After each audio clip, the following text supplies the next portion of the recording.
we have now. And I think that is the ultimate goal and our ultimate responsibility as parents and as elders sa bansang ito. So, kailangan sama-sama talaga tayo, united tayo with one cause na isang paniniwala na makakamit natin mas maliwanag at mas progresibo, magandang Pilipinas pagdating ng panahon.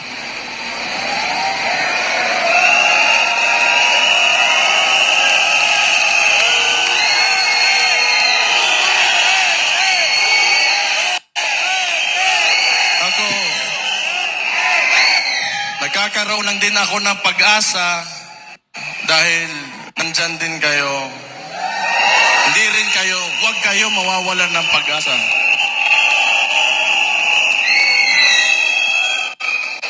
Okay na yun?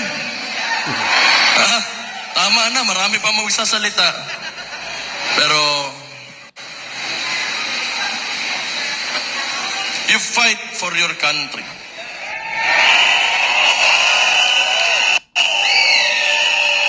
Because as it seems now, nobody is, kundi tayo lang mga tao na nandito sa mababa lang.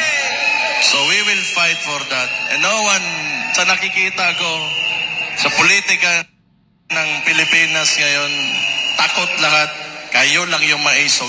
Magandang gabi sa inyong lahat at mabuhay kayong lahat. Thank you and God bless you all. Duterte! Duterte! Duterte! Palakpakan po natin muli, Mayor Baste Duterte! Napakagandang talumpati. Maraming salamat po, Mayor Duterte. Ngayon, mukhang energetic pa rin ang lahat eh. Tama ba? Alright. So, ang susunod na magsasalita, mas paiinitin pa yung gabi ngayon. Dahil kilala din natin siya. Ngayon, painitin natin ang buong Pampanga. Magbigay pugay kay Attorney Trixie Gonzales. Magandang gabi po. Palakpakan!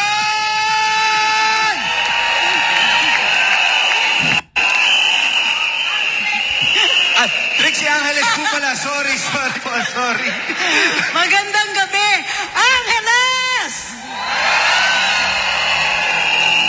Magkapangalan tayo. Magandang gabi, ako po si Trixie Cruz Angeles. At dahil magkapangalan tayo, mahal ko kayo. Dahil Pilipino kayo, mahal ko kayo. Kasi ganyan ang Pilipino. Nagmamahalan tayo, magkakababayan tayo. We stand up for each other. Yes! Tingin nyo, ang gobyerno natin, mahal nila tayo. Alam nyo kung ano yung mahal? Pagkain! Tubig! Kuryente! Hindi nila tayo mahal. Pero mahal ang pagkain, tubig, kuryente. Pinapabayaan nila tayo.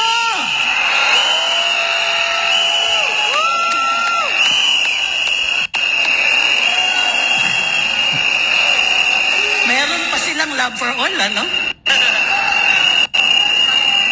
Nasaan ang pagmamahal?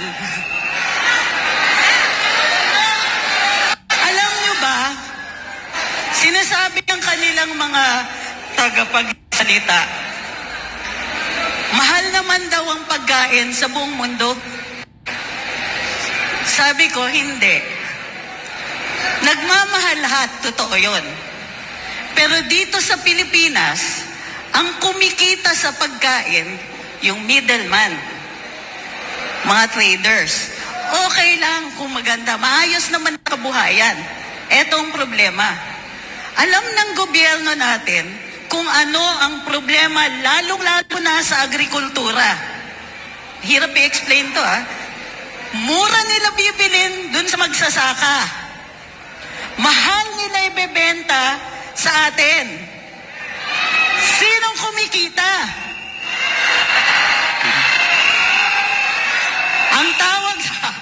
Ang tawag sa kanila, ano na? Magnanakaw? Ne. Ang tawag sa kanila, ang daming suggestion. Ang tawag sa kanila, barkada ng mga nakaupo. Sila ang kumikita. Kumikita sila sa likod ng mga magsasaka at saka sa ating mga mamimili. Ito yung problema. Alam nila kung anong solusyon.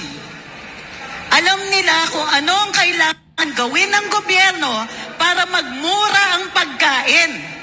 Tutulungan nila yung magsasaka. Bibigyan nila ng mga dryer. Bibigyan ng mga warehouses, silos, mga cold storage. Alam nila yung solusyon. Pero ginagawa ba nila? Ang bukod tanging sagot ng gobyerno ito sa pagmamahal na pagkain ay mag-import. Ay, ang galing. Ang talino. So, mahal ang pagkain. Ano pang mahal? Tubig. Paano tayo mabubuhay? Mahal ang tubig. May ginagawa ba sila para ibsan yung pagmamahal ng tubig? Tumataginting ang katahimikan tungkol dun sa taas ng presyo ng tubig. Taon-taon, sinasabi nila sa atin, magmamahal po kasi summer. Bakit kayo nagugulat? Taon-taon naman may summer. Ano pang mahal? Kuryente! Ang hirap na ng buhay, dami pa nilang pinapaisip sa atin, no? Mahal ang pagkain, mahal ang tubig, at ang pangako ay magmamahal pa daw ang kuryente sa darating na taon. Totoo yan. Ang masaya niyan, brown out na, mahal pa yung kuryente. Saan tayo lulugar? Kailangan panindigan natin to. Titindig tayo.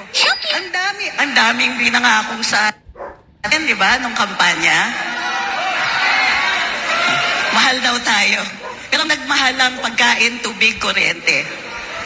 Hirap ang mga mamamayan, nag-uumpisa na ang gutom. Nag-uumpisa na ang brownout. At susunod niyan, pati tubig, mamamatay na rin. Kaya lang nakikita natin sa kanila biyahe at saka party.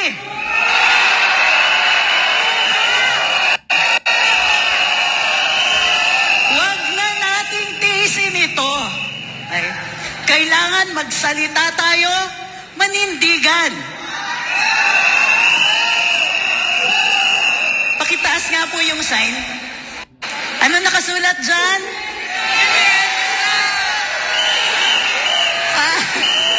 Ulit. Anong nakasulat dyan?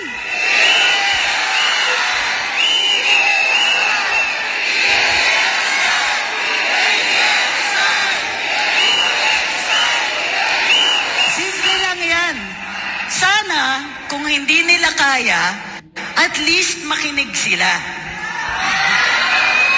Nananawagan tayo na sana hindi na nga, mahal na nga ang tubig, kuryente, pagkain, ang taas pa ng krimen. Wala pang trabaho. So, anong natira sa atin? Nagbago tayo ng Pangulo. Nagbago din yung problema. Naghihirap tayo. May mga kababayan tayong gutom. Huwag natin patagalin to. Anong dapat gawin natin?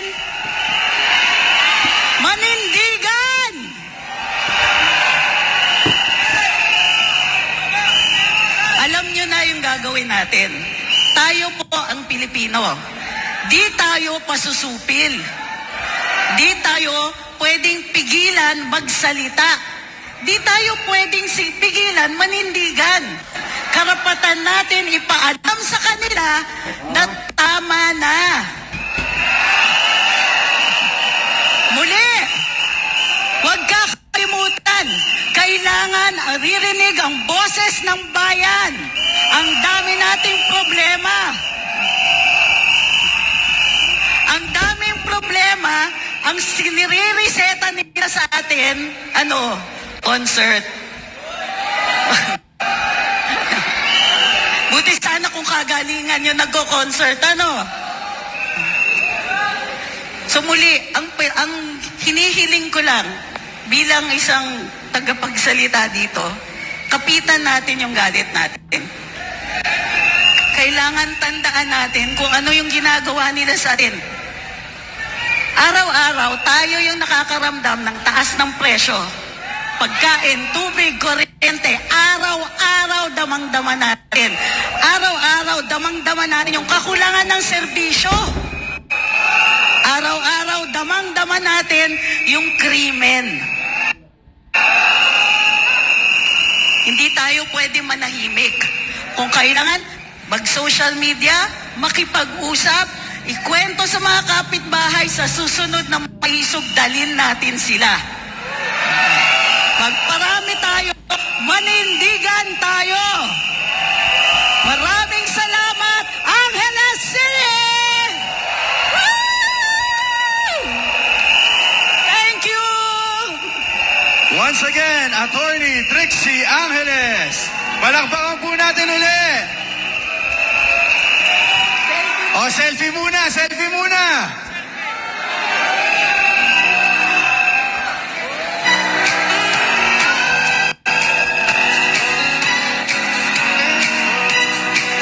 Salamat! Maraming salamat po, Attorney Trixie Angeles. Yan, kinorek ko na mali ako ng apelido kanina. Ang hirap talaga pag live. Okay, ngayon, napakagandang mensahe, Attorney Trixie. Ang susunod naman po nating magsasalita ay walang iba. Si Doktora Lorraine Badoy. Palakpakan po natin siya.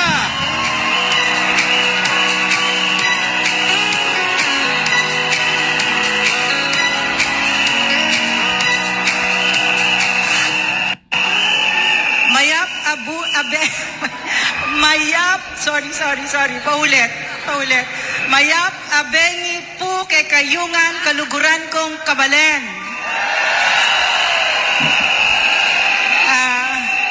Maraming salamat at nag-iisa tayo ngayon bilang isang bansa para marinig ang mga boses natin na mga bingi sa Malacanang.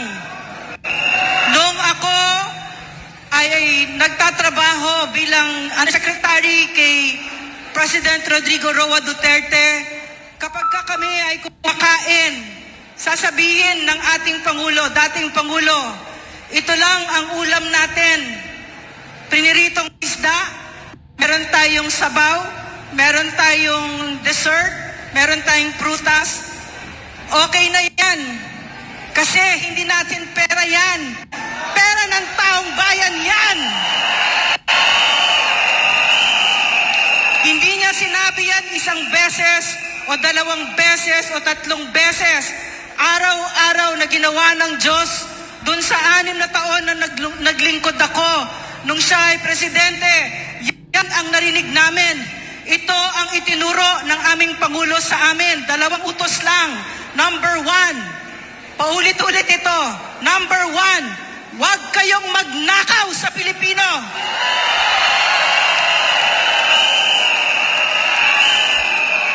Number 2, magsilbi kayo ng maayos sa Pilipino. At araw-araw na binabatikos si PRRD at ang team niya, wala kaming inapi kahit na sinong media. At paulit-ulit narinig namin kay President Duterte, magtrabaho lang tayo. So, ito yung nakikita ko ngayon, ang malaking problema sa Pilipinas. Ang mga nakaupo Ngayon, walang kahihiyan sa Pilipino. Walang kapasidad mahiya.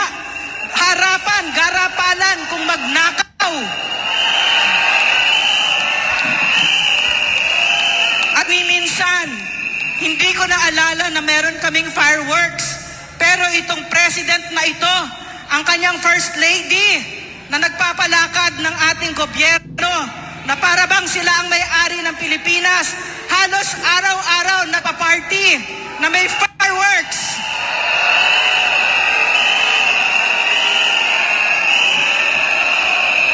At kung hindi nyo pa alam, ang nakapalibot sa Malacanang ay slum areas, mga kababayan natin na mga pinakamahihirap dito. Pero hindi sila nahihiya. Hindi sila nahihiya na may fashion show sila, na may nagpa-fireworks na milyon ang bayarin nila doon sa fireworks lamang dito sa ating mga kababayan na kumakalam ang sikmura. Wala silang kahihiyan, walang puso.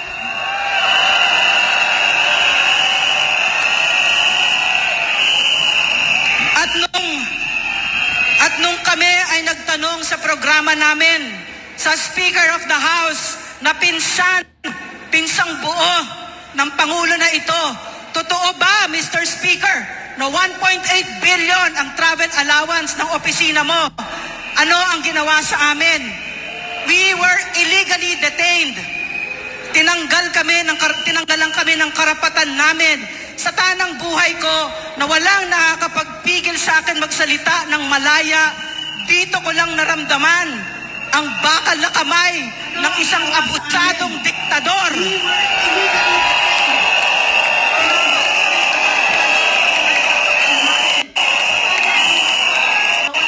At ano ang ginawa ni Pastor Quiboloy at sa Kingdom of Jesus Christ?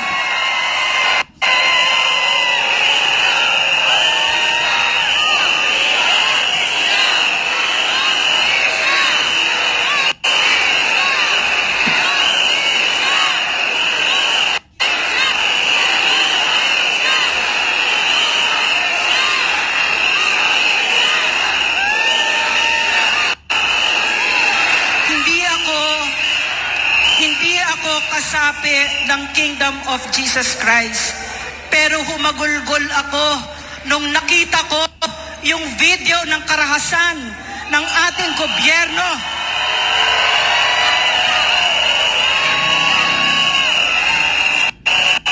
Umiyak ako kasi ang ating mga kasundaluhan, ang ating mga pulis, yan ang aking mga bayani. Nung panahon ng dating Pangulo, ang pinaka-trusted, pinaka-pinagkakatiwalaan na ahensya ng gobyerno ay ang ating mga kasundaluhan. At ang pulis, ganun din, for the first time, napakataas ng trust rating ng mga pulis nung panahon ni President Duterte. Pero nakita ko, 2 batalyon na mga sundalo, mga pulis, fully armed to their teeth, matataas na kalibre na mga barel. Nakita ko din, may mga snipers. May mga snipers.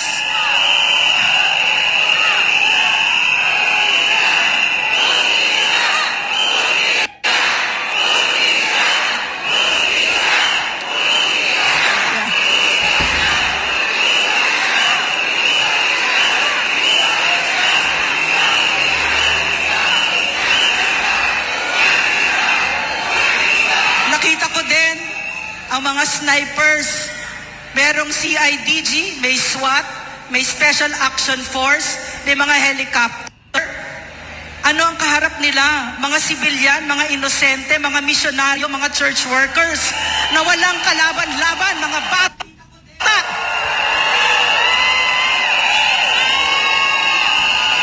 At ang nakakagalit dito, narinig ko ang press conference ng PNP at binaliktad pa nila ang nangyari.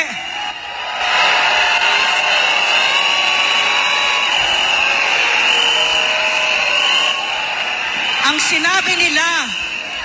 sinabi nila ay isang katawa-tawa na itong mga bata, itong mga unarmed civilians, mga church workers ang nangharas sa kanila. Paano nangyari yon?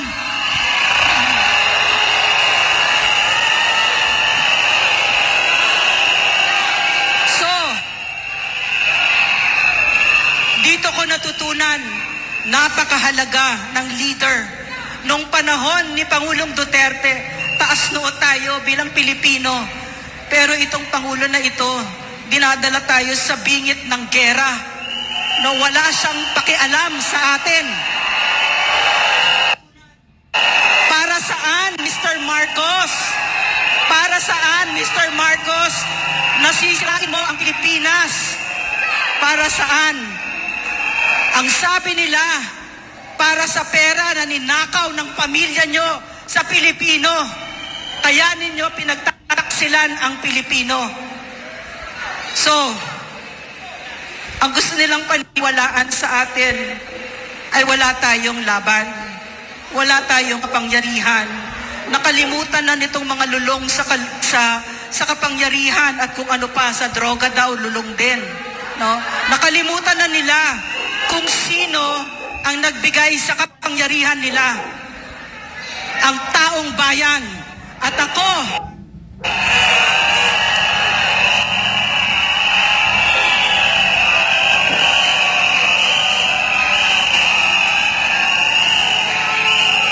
yes. So, at ako nakita ko yon kahit kailan pupusta ako sa Pilipino. Tama si PRRD, tama si Pangulong Duterte. Hindi kilala ng mga ito kung ano at sino ang Pilipino. So magpakilala tayo!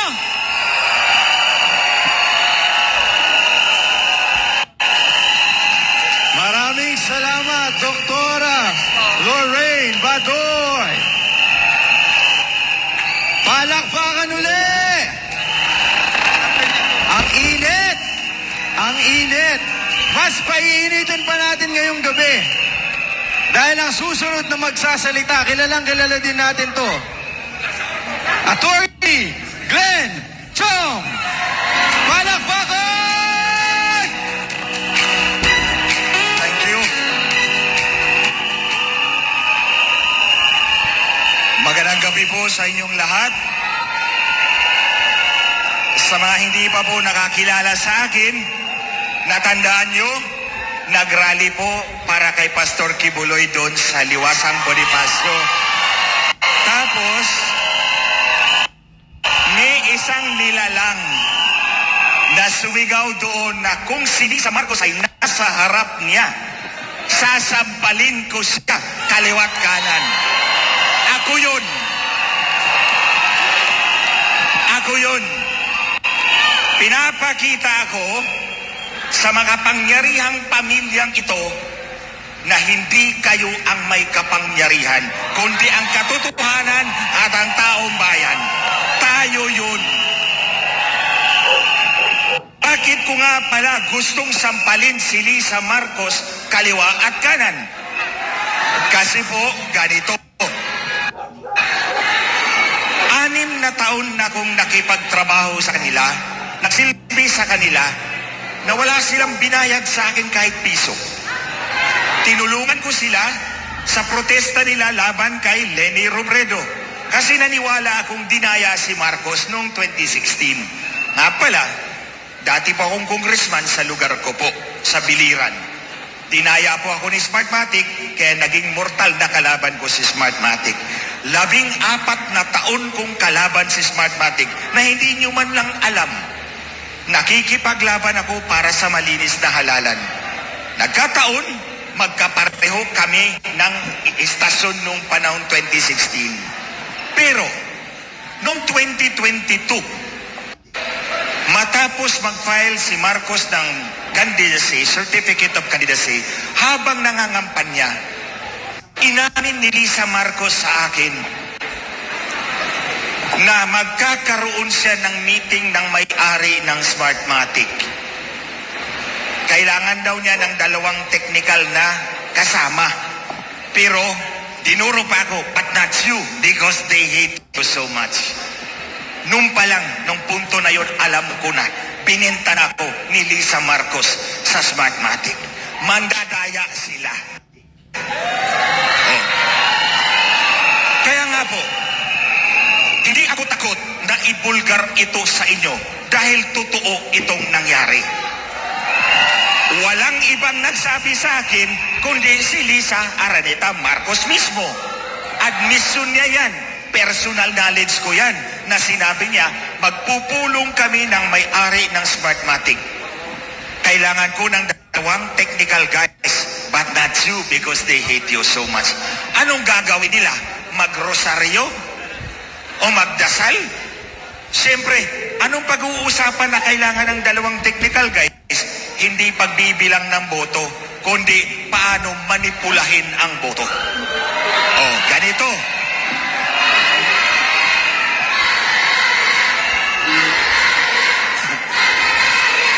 Okay, wait. So ito na. Pagkatapos ng eleksyon, yung grupo ni General Reo kumuha ng datos mula sa COMELEC at nakita nila libu-libong makina nag-transmit ng resulta galing sa iisang IP address lamang. Hindi yung IP address ng makina ninyo sa presinto, kundi galing sa iisang IP address lamang. Mahigit 30,000 precincts. So pinagtagpi-tagpi ko lahat yan at ito ang alam ko. Si Inday Sara, 32 million ang boto. Totoo yan na boto ni Inday Sara. Bakit? Dahil plastikan lang si Lisa Marcos. Ayaw niya kay Inday Sara nung nagsimula pa lang. Kahit nangampan niya pa lang, ayaw niya kay Inday Sara. Plastikan lang yun. So hindi niya sinama doon sa kanyang manipulasyon. Ang boto ni Inday Sara, totoong kanya yan. Pero yung kay Marcos, nanalo siya, walang problema. Pero ang boto ni Marcos, pinakamataas, 24 million lamang. Hindi 31 million. Ang tingin ko, dinagdagan yung boto para dumikit kay Inday Sara. Kasi po, si Inday Sara ay 32 million at si Bongbong Marcos ay 24 million. Sinong titingalain nating leader? Si Sara, hindi si Marcos. Ito namang si Marcos, alam naman nating weakling to. Walang B. Walang B. So, whether in English or in Tagalog, you know what I mean. So, wala talaga. Sunod-sunuran lang yan sa kanyang asawa. Tandaan nyo, sa 6 na taon na yan, 2016 to 2022, 6 kaming technical na mga tao na tumutulong sa kanila. Plus yung dalawang mag-asawa, nakahapunan kami doon sa bahay nila once a month. Sa 8 tao na yan, yung dalawang mag-asawa at 6 na technical, ako lang at si Lisa ang nagyoyosi. So marami kaming pinag-uusapan na kaming dalawa lang. So, ngayon, ayaw nila na malaman ninyo ito, na dinagdagan nila yung kanilang boto. Kung nanalo ka ng 24 million, sasaludo ako sa'yo. Pero kung dinagdagan mo ang boto mo, wala kang pinagkaiba sa masahol na mandaya. Di ba? So kaya, nandito ako sa harap ninyo dahil karapatan ninyong malaman ang ginawa nila nung eleksyon. Karapatan natin bawat Pilipino na malaman na hindi ka pala, dinaya mo pala yung eleksyon mo. So, aside from that, yung asawa mo pa rin ang nagpapatakbo ng pamahalaan, hindi na nag-file ng certificate of candidacy yung yaya mo sa Malacanang. Hindi naman nag-file ng certificate of candidacy. Bakit yan ang nagpapatakbo ng ating pamahalaan? Believe me, kasama ko yan sa 6 na taon yung mag-asawa na yan. Alam kong si Lisa ang natutupad sa lahat ng bagay. Si Bongbong walang sili. So ngayon, hahayaan ba natin ganito ating gobyerno? Hahayaan ba natin? Alam nyo mga kababayan, lahat naman tayo at any point in our life, kailangan nating manindigan para sa kinabukasan ng ating mga anak at mga apo. Sa mga lolo, lola, nanay at tatay, tingnan po ninyo ang mga anak ninyo. Yung mga bata pa nito. Ito, nandito to eh. Yung mga bata pa, ng mga anak ninyo. Hindi po sila makapagsalita, hindi po sila makapaglaban sa kanilang kinabukasan dahil musmus pa lang sila. Sino ang tatayo para sa kanila? Si nanay, si tatay, si lola, si ate, si kuya. Tayong lahat yun, ako at kayo. Pinaglalaban natin ang kinabukasan ng ating mga anak at mga apo. Itong pagpunta natin dito, ito yung taya natin sa kinabukasan natin ng bansa natin. Dahil hindi pwedeng isang mandaraya ang mag-control ng ating pamahalaan. At yung isa naman, yung yaya, na hindi naman nag-file ng Certificate of Candidacy.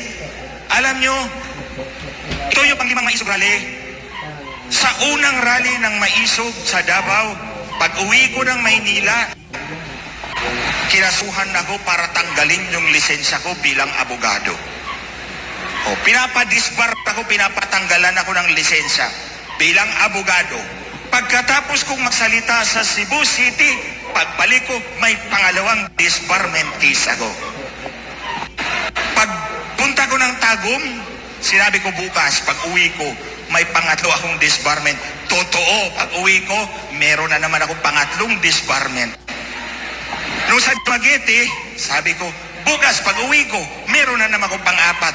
Kinabukasan, nandun ang Supreme Court, nag-serve ng pang-apat na disbarment. So, apat, ito yung pang-lima. Bukas, pag uwi ko, meron na naman akong disbarment. Pilit nila akong pinapatanggalan ng lisensya.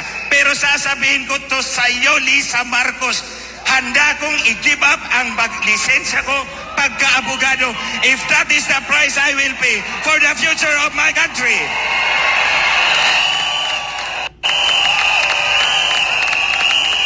Handa kong i-give up o sunugin ko pa sa harap mo ang lisensya ko bilang abogado. Kung yun ang kapalit ng pagbulatlat ng katotohanan sa inyong lahat, mga kababayan. Kung sa Dumaguete, alam nyo, sa Dumaguete, binigyan kami ng permit na mag-rally. Tapos sumulat yung chief of police sa mayor, bawiin mo yung permit dahil nandyan si Glenn Chong. 3 beses pa ako minensyon sa letter niya. Ano bang meron sa sinasabi ko na ayaw nyo akong magsalita? Ang katotohanan. Oh, alam nyo, hindi nila ako kinakasuhan sa sinasabi kong nandaya ka nung eleksyon. Ang kinakaso sa akin, tanggalan mo ng lisensya yung Glenchong na yan. Oh, you see? Pero alam nyo, baka titigil din yung IPP. Kasi sa bawat disbarment case, 1,000 pahina ang sagot ko. Sige, basahin nyo yan. Oh, 1,000 pahina ang sagot ko sa kanila. Lulunurin ko rin kayo. Pero ito, sabi ko, Lisa Marcos, makinig ka ha. Hindi pwedeng ikaw lang magkaso sa akin all the time. Kakasuhan din kita.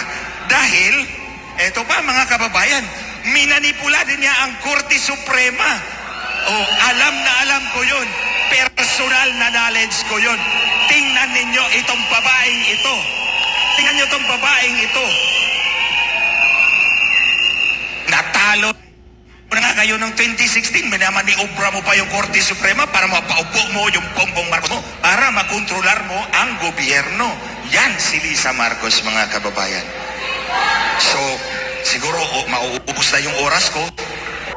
Ito, magkaisa po tayong lahat na pigilan po natin ang pandaraya ng ating halalan. Alam nyo, nung tumakbo po ako bilang congressman, ang kalaban ko ay veteranong politiko.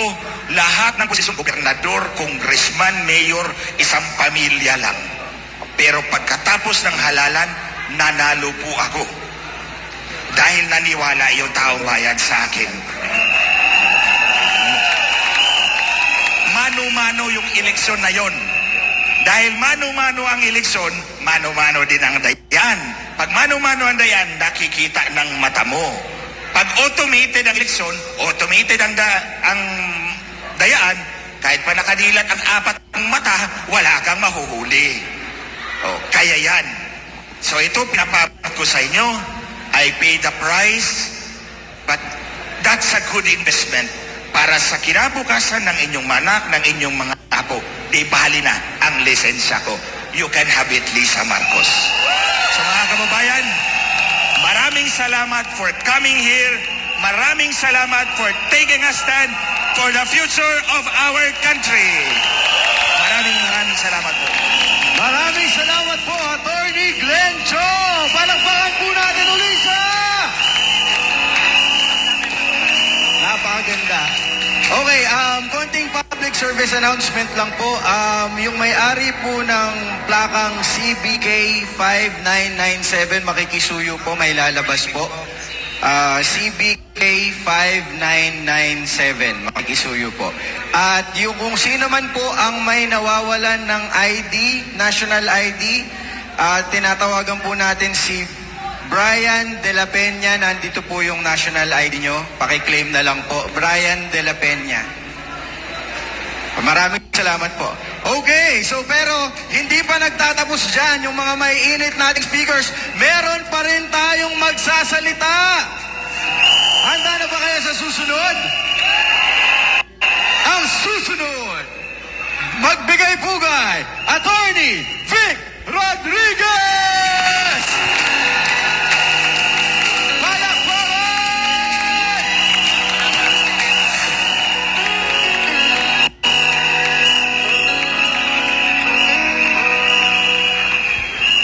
Maraming salamat. Magandang gabi ho sa inyong lahat dito sa Angeles City, Pampanga. Magandang gabi sa lahat ng Pilipinong nakasubaybay sa different social media platforms ngayong gabi. Magandang gabi sa lahat ng ating mga kababayan sa iba't ibang panig ng mundo na kagaya ninyo ay nagpupuyat gumigising ng umaga ng maaga para masubaybayan ang hakbang ng maisog. Maraming salamat sapagkat naririto kayo at humahakbang ang mga may isog. Alam kong marami na hong nasabi ang mga nagsalita bago sa akin. Alam kong busog na rin kayo sa mga issues na hinaharap ng ating pamahalaan at ng ating bansa ngayon. Subalit, as I've been saying, pati sa mga kababayan natin sa ibang bansa, hakbang ng maisog is not just about igniting the passion of every Filipino to be patriotic.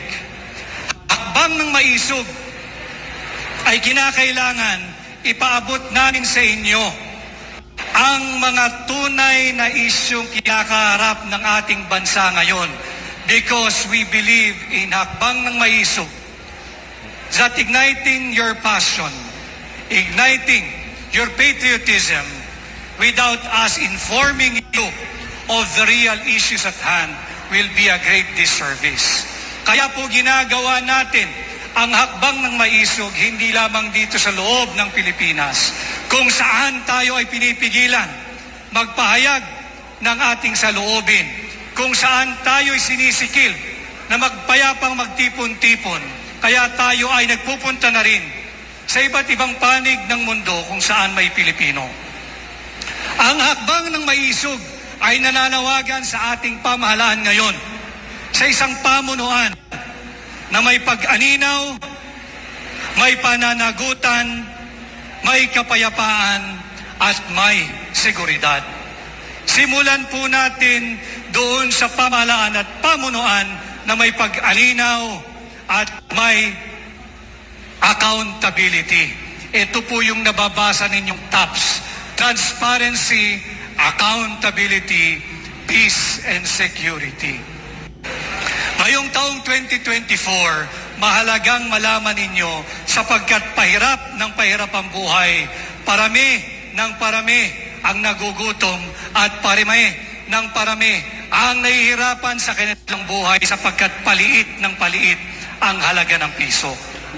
Sa kabila niyan, ang budget ho ng ating pamahalaan ngayon ay higit kumulang 5.700 plus trillion pesos. At higit kumulang sa kalahati po niyan ay utang. Utang na nga ang mahigit sa kalahati. Utang na nga ang mahigit sa kalahati. Nakuha pa nilang magsingit ng 800 billion higit kumulang na unprogrammed funds. Ano po yung unprogrammed funds? Ito po yung lump sum allocation or appropriation na tanging ang Pangulo lamang ang may karapatang mag-release. So wala pong transparency rito. Hanggang ngayon, hindi nila tinutugunan ito. Saan gagamitin yung 800 billion pesos? Samantalang mahigit kumulang kalahati ng 5.700 trillion pesos ay inutang mo na. Nakapagsingit ka pa ng unprogrammed or pork barrel ng Pangulo. 800 billion, hindi po libre yun. Yun po ay bahagi din ng inutang na babayaran ninyo, babayaran ko, babayaran ng kasalukuyang Pilipino at ng mga darating pang saling lahi. Pero walang malinaw na pananagutan sino ang magdi-disburse nito, paano at saan gagastusin ito, at sino ang may malinaw na pananagutan kapag ka ito ay ginamit sa malinaw na graft and corruption. Hindi po biro ito sapagkat pahirap ng pahirap ang buhay. Magkano na lang ang nabibili ng 1,000 piso natin ngayon kung ikukumpara ito sa 1,000 piso natin nung nakaraang taon? Magkano na lang ang halaga ng 1,000 piso natin ngayon kung ikukumpara sa 1,000 piso natin nung nakaraang 2 taon?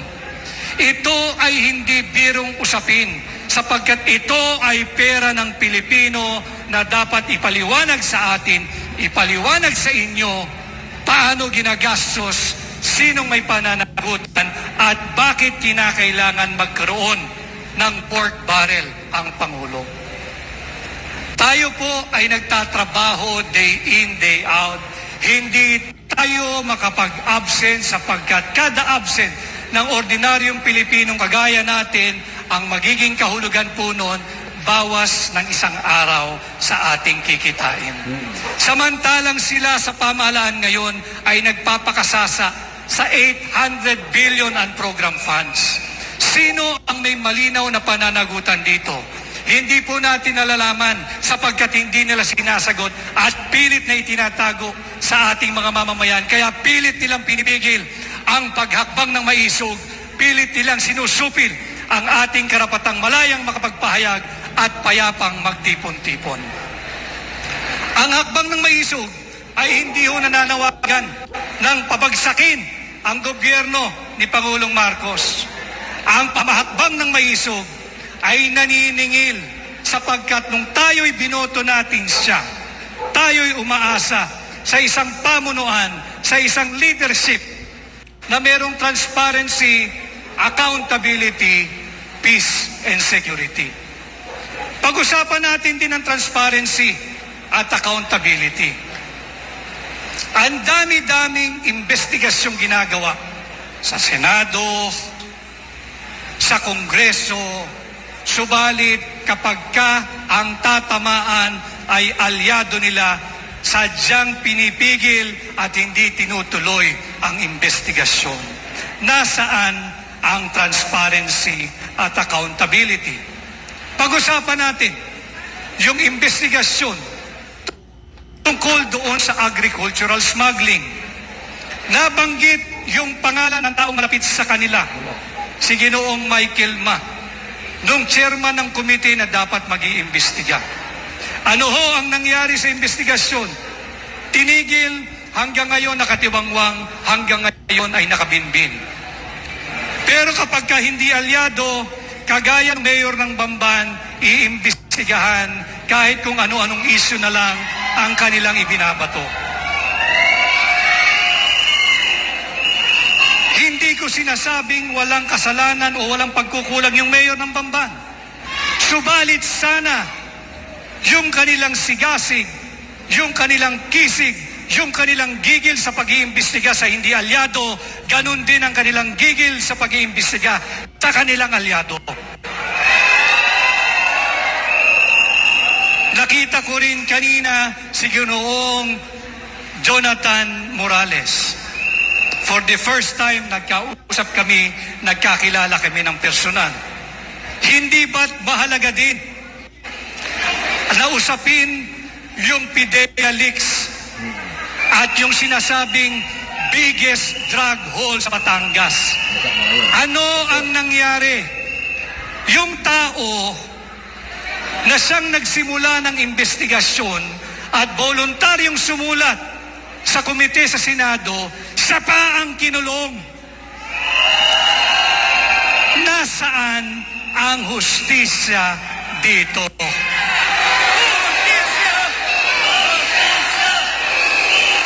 Yan ang sinisigaw din ng hakbang ng maisog. Ang pantay-pantay na pagtrato sa ilalim ng ating batas. Respetuhin nila ang ating saligang batas. Ang SMNI. Dahil ba ang SMNI ay tinatrato nilang political inconvenience, critic or dissenter, iba rin ang trato kapag kritiko nila kumpara sa kanilang alyado. Balikan din natin muli ang ginawang pagtrato doon sa pagseserve ng warrant of arrest kay Pastor Kibuloy.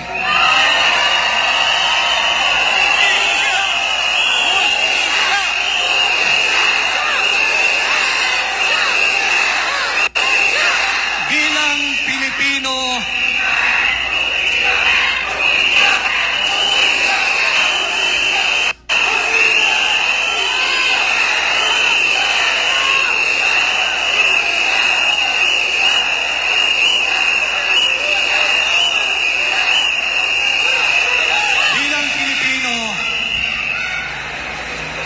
hindi ko inaabsuelto kung may pagkukulang o pagkakamali ang isang akusado.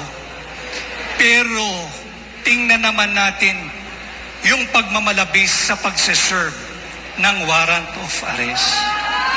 Yung tao at yung kanyang simbahan na hindi naman kilala bilang bayolenteng tao at bayolenteng grupo, padadalan mo ng 2 batalyong sundalo.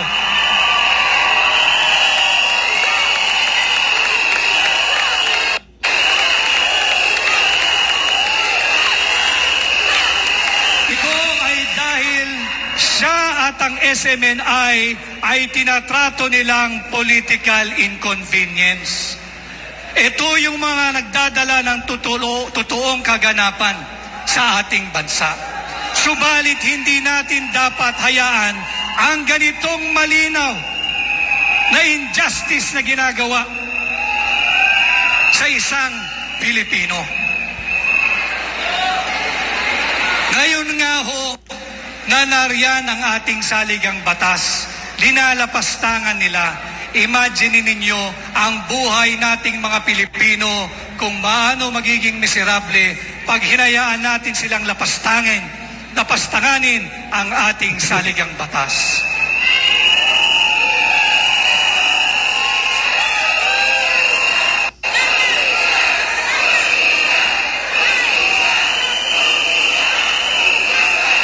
Bakit iba ang trato doon sa akusadong ang pangalang Pastor Kibuloy kumpara doon sa tao na inakusahan na pilit pinatatahimik yung resource person ng Senate investigation na ang pangalan ay James Kumar? Hindi ba't kasalanan ding malaki na pakialamanan mo ang Senate investigation at suhulan mo yung resource person at sabing huwag ka nang maingay? Manahimik ka na lang at magsabi ka kung ano ang gusto mo o magkano ang gusto mo. Yan ang hinihingi natin sa hakbang na maisog. Pantay na trato sa ilalim ng batas, sa ilalim ng ating saligang batas. Yan yung ating sinisigaw na walang transparency, walang accountability. Ang gobyernong naghahari-harian at ang tingin sa ating lahat ay kanilang mga tao-tauhan.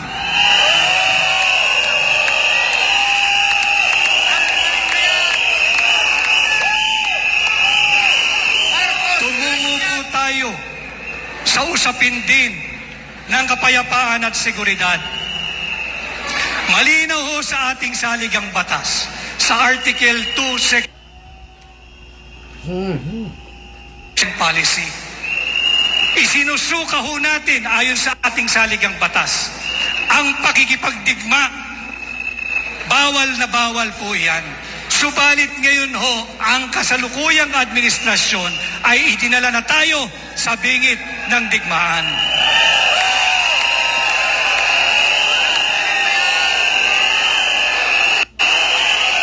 Kaninong interes pa ba ang isinusulong ng administrasyon ni Marcos? Interes pa ba nating mga Pilipino o nung kanyang mga karansyong Amerikano?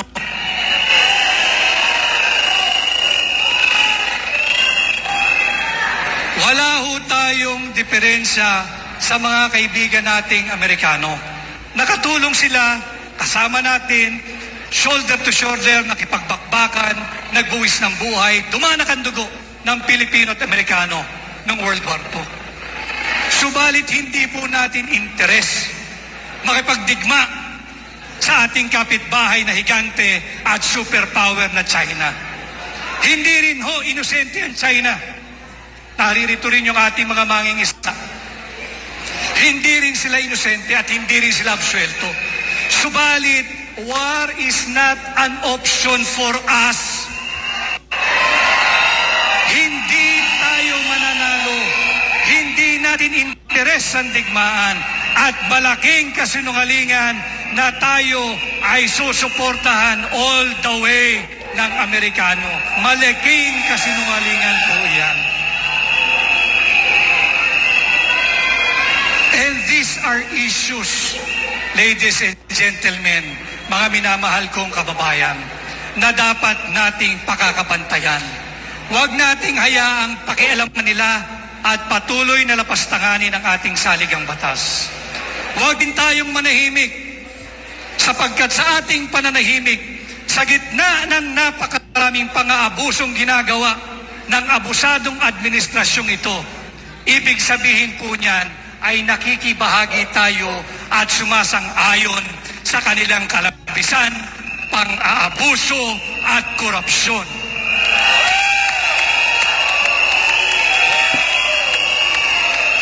Wala na rin ho tayong seguridad. Compromise na po ang ating security sapagkat bukod sa 5 bases ng ating mga sundalo, nagdagdag pa ng 4 na military base na binigyang access ang mga Amerikano.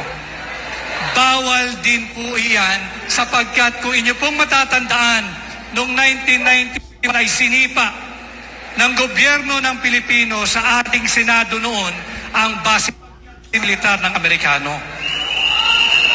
Binalik po ngayon, hindi lang o isa, hindi 2, kundi 9 na base militar ng Amerikano. Bawal na bawal po yan. Yan ang inihingi natin sa hakbang ng maisog. Yung pamunuang may pag-aninaw, may pananagutan, may kapayapaan, at may seguridad. Nakikiusap po ako sa inyo. Alam kong hindi madali ang ating ipinaglalaban. Subalit ito po ay hindi para sa akin, para sa inyo, or para sa ating naririto ngayong gabi at sa mga milyong nakakasubaybay sa kanilang social media platform. Ito po ay laban ng bawat Pilipino. Ito po ay laban nating mga Pilipino. Ito po ay interes ng Pilipinas, hindi ng Estados Unidos. Hindi ho natin interes ang digmaan. Maniwala ho kayo. Gawin na po natin na marinig nila ang ating tinig sapagkat mas mahirap pahintuin ang isang digmaang nagsimula na kesa sa ginagawa nating pigilan ang administrasyon ni Marcos na simula ng digmaan laban sa China. Sa digmaan laban sa China, wala hong mananalo. Ang magiging laman lang ng balita, ilang daang libong Pilipino ang walang kalaban-labang namatay. Tingnan ho ninyo ang itsura ng Ukraine. Tingnan po ninyo ang kalunos-lunos na larawan ng mga nasa Israel, whether ikay may Palestino o Israel. Makikita ho natin walang panalo sa kahit anong digmaan. Ang kailangan ng Pilipino, hanap buhay, trabaho, negosyo at pagkain sa bawat hapagkainan ng pamilyang Pilipino, hindi ang digmaan ni Marcos, hindi ang korupsyon ng administrasyon, at hindi ang walang hustisya na umiiral ngayon sa ating bansa.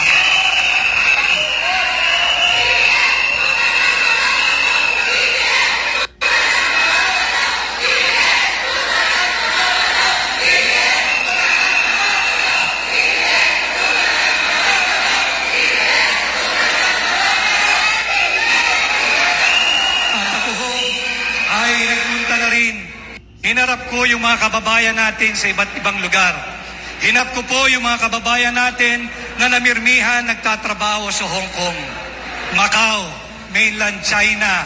Hinarap ko po yung ating mga kababayan sa Amerika. Nagtatag na rin sila ng hakbang maisog sa Amerika. At ako ho, last week ay galing sa Japan.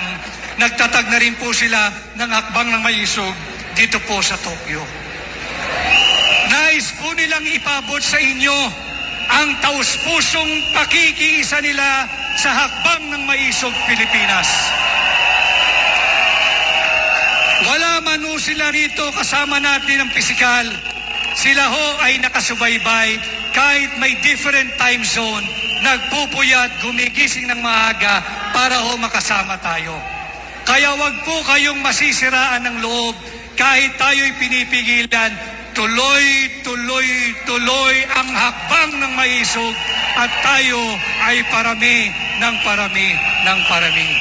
Hindi tayo titigil hanggat tumigil na sa pagbibingi-bingihan, pagbubulag-bulagan at pagiging manhid ang administrasyon ni Bongbong Marcos.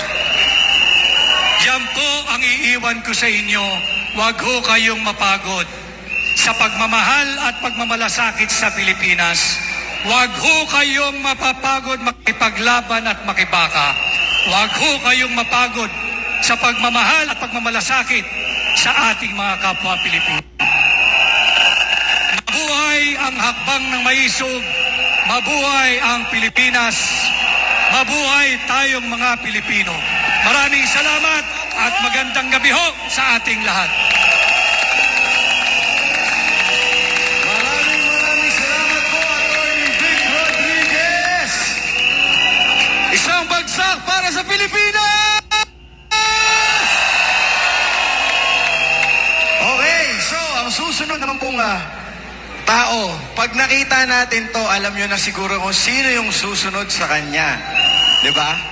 So, para hindi na natin patagalin, Pampanga, magingay para sa ating former presidential spokesperson, Harry Roque!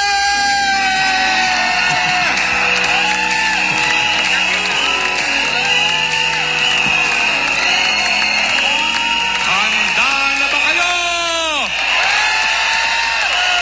Handa na ba kayong paglaban ang kalayaan? Handa na ba kayong ipaglaban ang hustisya? Handa na ba kayong ipaglaban ang demokrasya? Handa na ba kayong ipaglaban ang bansang Pilipinas? Angeles, Pampanga, Gitnang Luzon, congratulations! Tayo po ay gumawa ng kasaysayan. Sa kauna-unahang pagkakataon, pinakita natin ng gitnang Luzon, tayo ay maisog. Ang tanong, mga maisog ng gitnang Luzon, binayan ba kayo? Ang tanong, mga maisog, pinilit ba kayo? Ang tanong, mga maisog, takot ba kayo? Kung ganon, isigaw natin, sino ang pinakamagaling na presidente ng Pilipinas?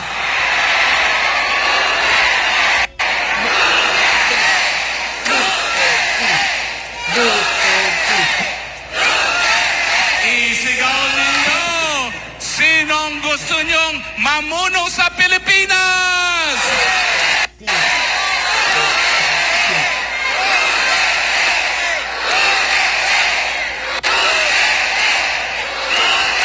Mga maisog,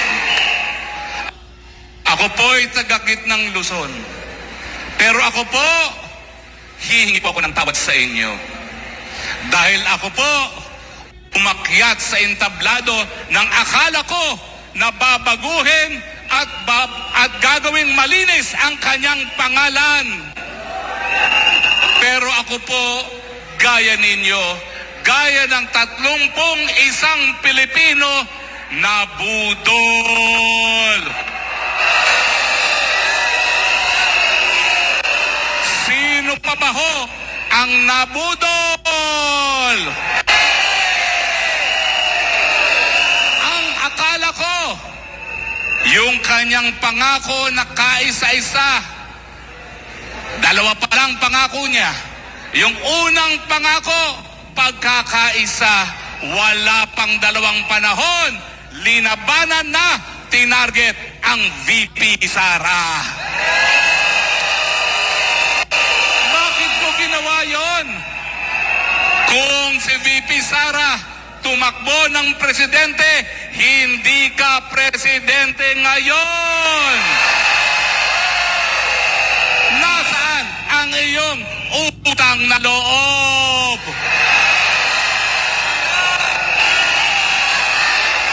Hindi lang pagkakaisa ang binaling pangarap. Ang tanong ng marami, nasaan ang 20 pesos kilo ng bigas?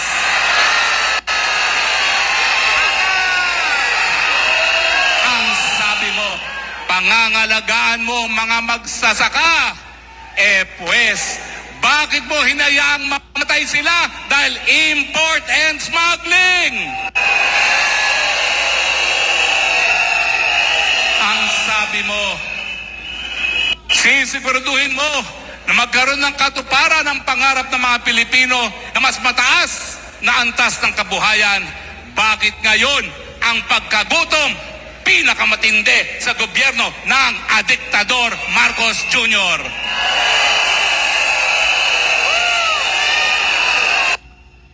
Ang buong akala natin, babaguhin niya ang imahe ng kanyang pamilya dahil ang kanyang ama kinasuklaman, pinalayas sa Pilipinas dahil siya'y diktador ng labag ng karapatang pantao. Pero anong ginawa niya? Wala pang 1 taon, pinakulong ang mga nagtatanong kung paano ginastos ang kaban ng bayan.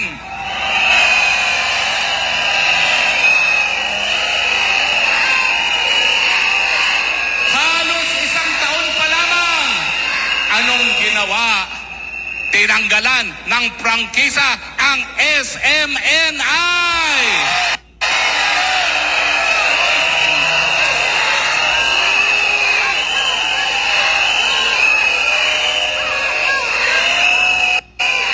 At 1 taon pa lamang, pinahuli, walang iba kung hindi nagtaguyod sa kanyang kandidatura, pinagkatiwalaan sa kaisa-isang debate na kanyang hinarap, Pastor Quiboloy.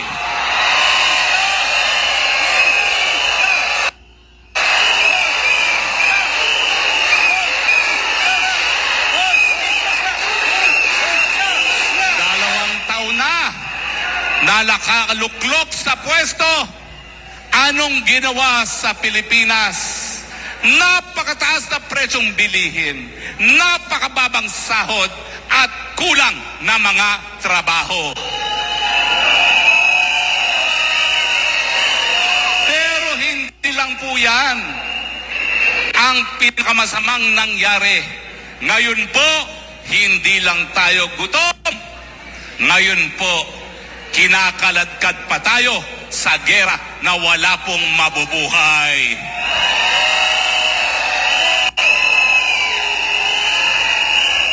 Palibasa, hindi natapos ng pag-aaral sa kolehiyo.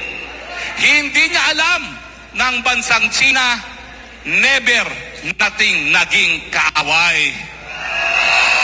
Ngayon, lahat ng Chino, sinasabi nila, Chinese spy daw. Anong resulta?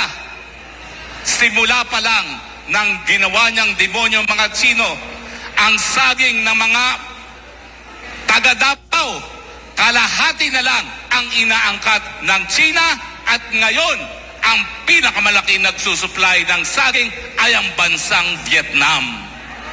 Yan ba ay galit dahil siya ay galit sa mga taga Davao?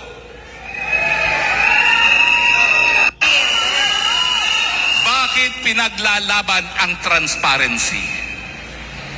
Dahil nga po, hindi natin maintindihan. Nung una, ang sabi niya, China ang pinaka-importante nating kaalyado.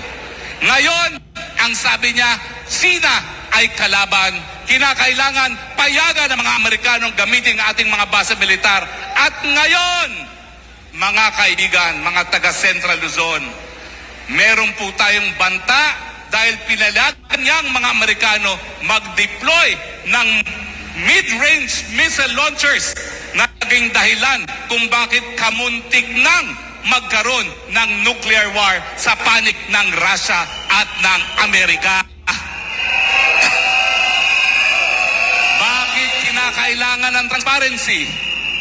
Meron bang tao na nasa tamang pag-iisip na nais mamatay ang mga Pilipino?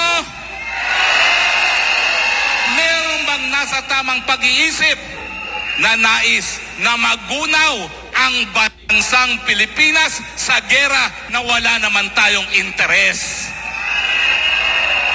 Kaya nga, Mr. President, hindi po pwedeng pinagtatawanan ang tanong kung ikaw ay adik, dahil may karapatan po kaming malaman ang mga importasyon na makakaapekto sa aming buhay. Sumagot ka, Mr. President. Adik ka ba?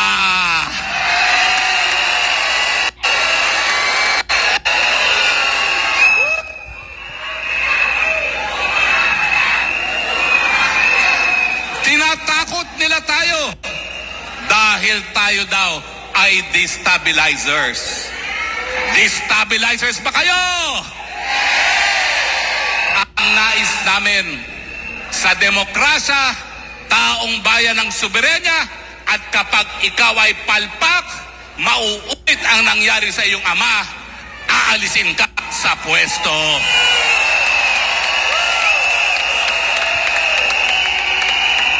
Mga taga Central Luzon, handa na ba kayong maghusga? Handa na ba kayong husgahan ang PBBM? Ang tanong, ano ang husga nyo kay PBBM?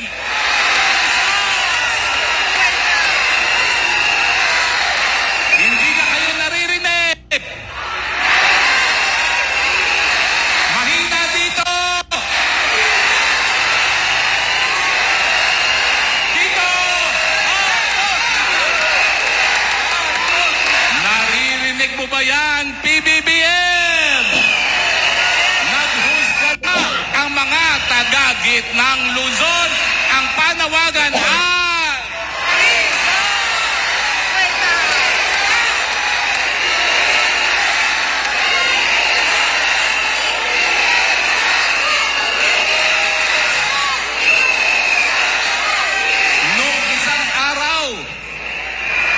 may lumabas pong balita. Amerikanong nagsulat. Anong sinabi nila? Sa kagustuhan ng mga nagpoprotekta kay BBM sa kanyang pwesto, siniraan nila ang Sinovac. Tinakot nila ang mga Pilipino na hindi raw ligtas ang Sinovac. At sinabihan ang mga Muslim na meron daw baboy ang Sinovac. Dahil lamang gusto nilang magalit ang mga Pilipino sa China, naging dahilan, tinakot nila ang mga Pilipino, naging dahilan na napakaraming namatay samantalang nandun sanang Sinovac para iligtas ang kanilang mga buhay.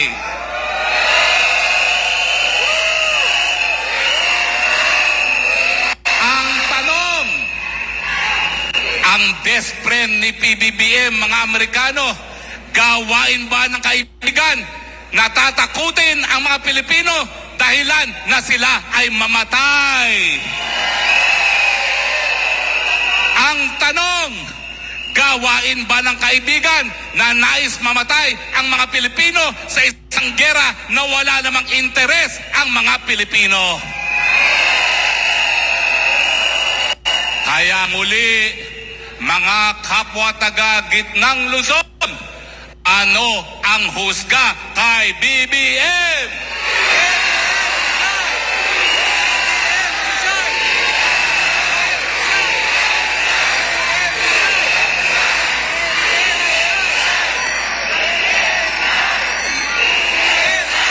Sa aming mga katunggali, ang araw na ito, ginugol nila para siraan ako. Pero anong nangyari? Akala nila, palibasa, siniraan nila ako ay magpapasupil. Sa inyong mga kampon ng kadiliman, ito lang ang sasabihin ko, lalo nyo akong siraan, lalo akong magsasalita, lalo akong maninindigan, dahil hindi dapat manaig ang puwersa ng kadiliman. Hanggang sa kamatayan, mamamatay para sa bansang Pilipinas. Siraan niyo ako ng siraan, lalo lang lalakas ang aking boses. Ano ang ating husga kay BBM?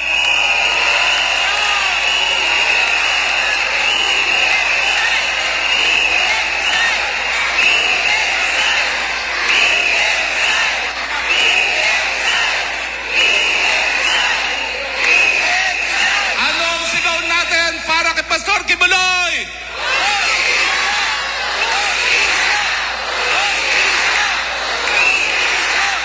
Handa ba kayong mamatay para sa inang bayan?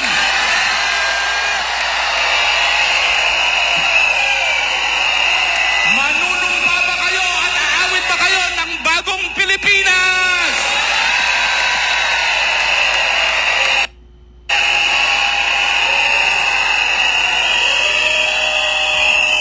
Isa lang po ang mensahe ng mga maisod. Puwersa ng kadiliman, ibinigay nyo na ang lahat ngayong araw nito para sirain ang isang maisog. Ang resulta, lalo tayong naging matabang, lalo tayong magiging maisog!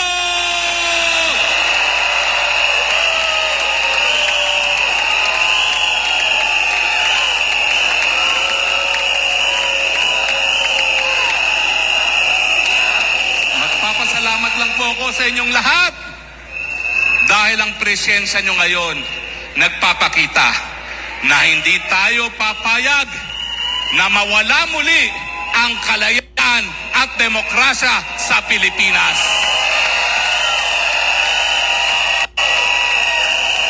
Ngayon naman po, ang sabi nyo kanina, sino ang pinakamagaling na presidente ng Pilipinas?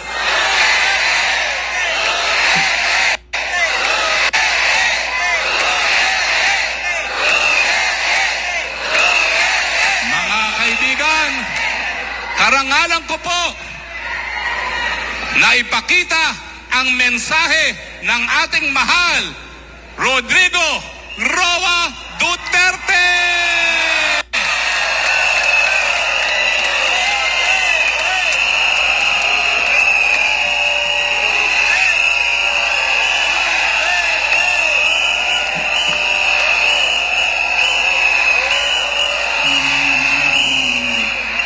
Maisog na kababayan Salamat, sir. na nagrally sa Angeles. Pasensya na po. Inabot ako ng... Ayaw ko na lang sabihin kasi napakakorne. Pero retired na kasi ako at yung pera ko, meron ako. May retirement ako pero pinupusto ko lang. At yun na kasi ang source of existence ko. Sorry, hindi ako nakapunta. Pero I would like to congratulate you for your gesture to show to the country and to the world that may damdam tayo. Hindi tayo galit kay Marcos o hindi tayo galit sa gobyerno. May damdam na pinapalabas natin. But this would be as good as any other time to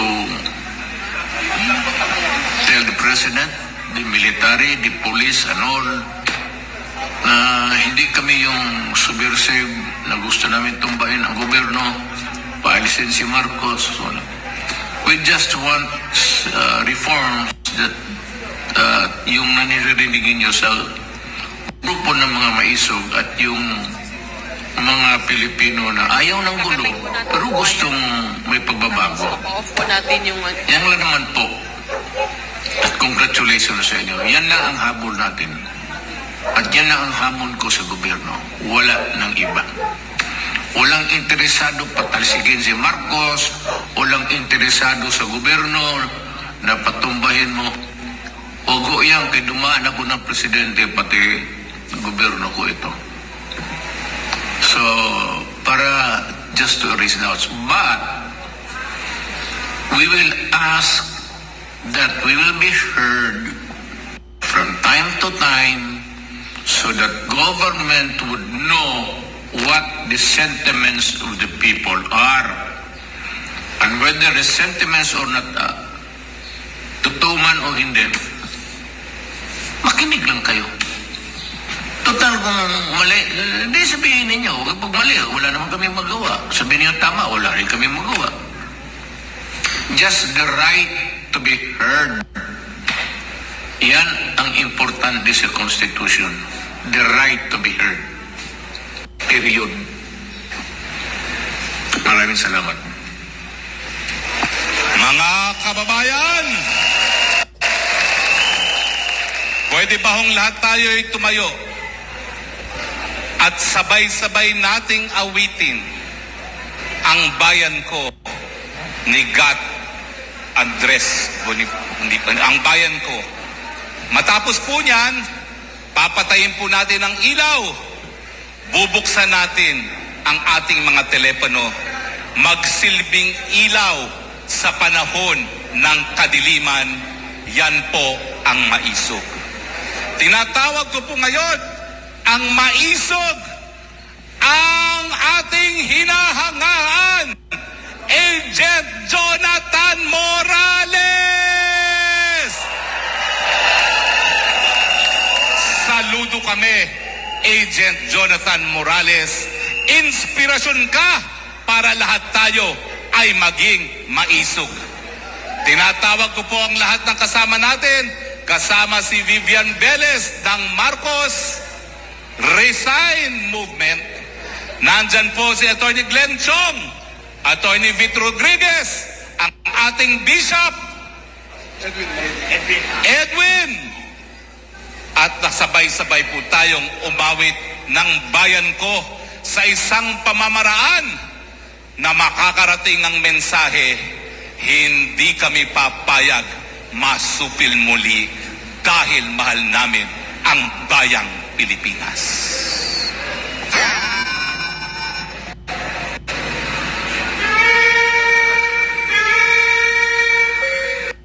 Ang maisog! Mabuhay ang Pilipinas!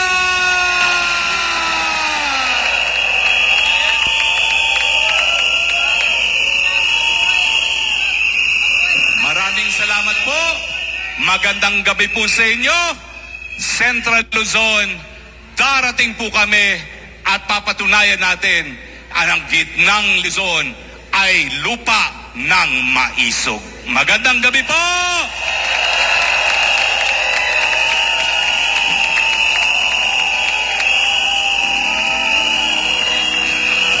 Maraming salamat po, Sir Harry Roque. Maraming salamat din po sa mga speakers natin ngayong gabi.